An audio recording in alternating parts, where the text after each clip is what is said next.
अस्सलाम वालेकुम रहमतुल्लाह। आप सब लोगों को फेक न्यूज़ बस्टर्स में खुश आमदीद।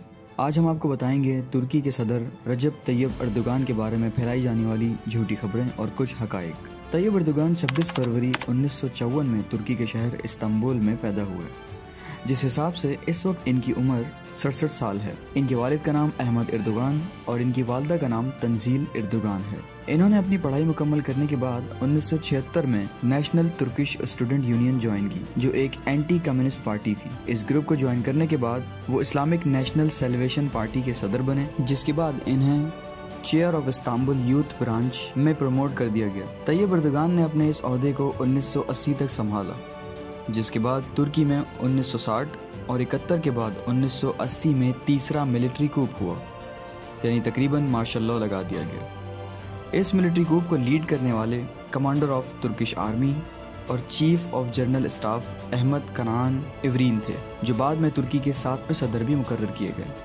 और बाद अज़ां इन्हें 2014 में मिलिट्री कूप की वजह से पार्लियामेंट को तहलील करने, आइन को तब्दील करने और वजीर आज़म को ताकत के जोर पर बरतरफ करने के जुर्म में उम्र कैद की सज़ा सुनाई गई।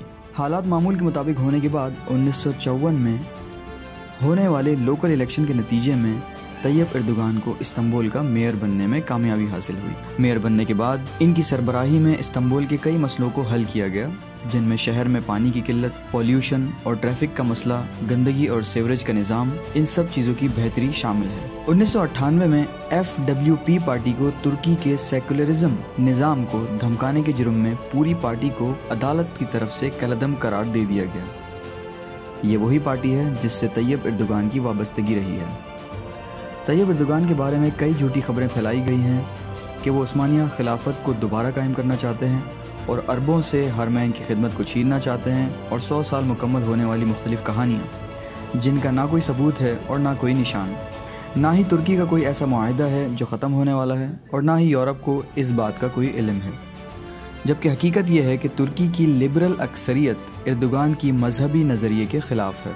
इसके साथ ही आपको बताते चलें कि 1998 में तैयब रजब अर्दोगान की तरफ से एक नज़म शाया की गई, जिसे हुकूमत ने गैर इस्लामी और गैर आइनी अल्फाज इस्तेमाल करने की वजह से बैन कर दिया, जिसके नतीजे में अर्दोगान को 10 महीने की कैद की सज़ा सुनाई गई और इन्हें अपने मेयर ऑफ इस्तांबुल के ओहदे से भी बरतरफ होना पड़ा, और इन पर कुछ सियासी पाबंदियां भी लगा दी गईं, जिसकी वजह से इन्हें पार्लियामेंट्री इलेक्शन की शमूलियत से भी रोक दिया गया। तैयब अर्दोगान की सियासी पार्टी पर कई बार मिलिट्री और जजेस की तरफ से पाबंदी लगाई गई। इनकी पार्टी के शिद्दत पसंद नज़रिए और मुल्क की रिवायती सियासत में हमेशा इख्तिलाफ पाया जाता रहा है।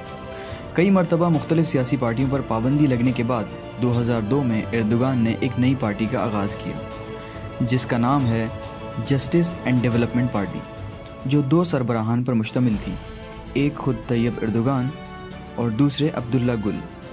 जब इन्हें यकीन हो गया कि मुल्क का कानून इस्लामी शिद्दत पसंद पार्टी को कभी तस्लीम नहीं करेगा, तो इन्होंने डेमोक्रेसी को अपनाते हुए नए सियासतदानों के साथ एक नई पार्टी को मजबूत बनाना शुरू किया, जो कि एक कामयाब तजुर्बा साबित हुआ।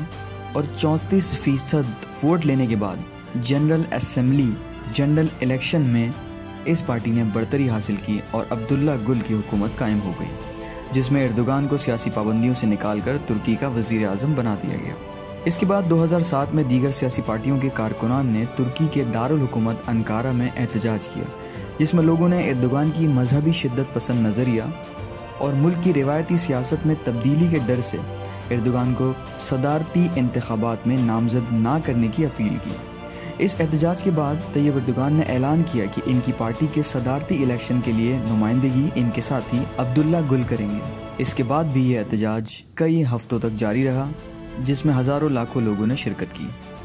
2007 में होने वाले इलेक्शंस में फाइन एंड फेयर तरीके से अर्दोगान की सियासी पार्टी AFK ने 42.7% वोट हासिल किए और तारीखी फतह हासिल की, जिसके बाद मुखालिफ सियासी चीफ प्रोसिक्यूटर ने मुल्क की आईनी अदालत से अर्दोगान की हुकूमत करने वाली सियासी पार्टी पर पाबंदी लगाने का मुतालबा किया, और वजह ये बताई कि तैयब अर्दोगान की कलअदम सियासी जमातों और दहशतगर्द तंजीमों से ताल्लुकात हैं, जिस पर अदालत ने सबूतों को मद्देनजर रखते हुए हुकूमती पार्टी पर पाबंदी ना लगाते हुए 50% अवामी फंड को बंद कर दिया। इसके बाद 2011 में होने वाले इलेक्शन में इनकी सियासी पार्टी ने 332 सीट हासिल करके رجب طیب اردوغان کو پھر سے وزیر اعظم منتخب کیا۔